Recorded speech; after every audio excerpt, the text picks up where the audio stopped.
박근혜 정부 시절 국정원 특수활동비 상납 혐의와 관련해 검찰이 오늘 조윤선 전 청와대 정무수석을 피의자 신분으로 불러 조사하고 있습니다. 검찰은 특수활동비 상납 의혹에 대한 관계자 조사를 마치는 대로 박근혜 전 대통령을 직접 불러 조사하는 방안을 검토하고 있습니다. 취재기자 연결합니다. 권남기 기자. 네, 서울중앙지방검찰청입니다. 네, 조윤선 전 수석 언제 출석했습니까?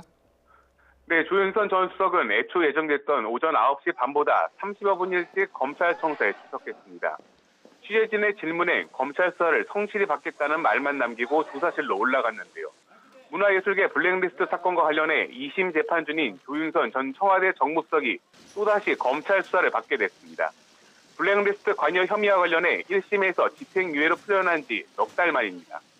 이번 검찰 소환은 정경련을 통해 보수단체에 자금을 지원했다는 이른바 화이트리스트 사건과 국정원 특수활동비 상납 의혹 때문입니다. 조윤선 전 수석은 박근혜 정부 시절 보수단체들이 야당 정치인 낙선운동이나 세월호 특조위 해체 촉구 시위를 벌이도록 조종했다는 의혹을 받습니다. 검찰은 이를 위해 당시 청와대 정무수석실이 정경련에 압력을 넣어 보수단체 수십 곳에 모두 69억 원을 지원하도록 강요한 정황을 파악했습니다. 앞서 허현준 전 청와대 행정관이 화이트리스트 의혹과 관련해 구속돼 재판에 넘겨졌는데요.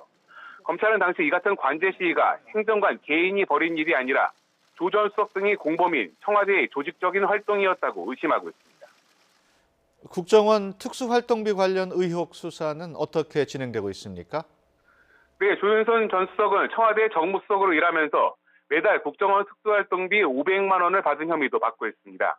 검찰은 박근혜 정부 시절 국정원 특수활동비 의혹과 관련해 앞서 김재원 전 정무수석을 불러 조사했고 조만간 현기환 전 수석 역시 소환할 계획입니다. 두 정무수석이 있을 때 청와대가 국정원 특수활동비 5억 원을 받아 이른바 진박감별 불법 여론조사를 벌였다는 의혹 때문인데요.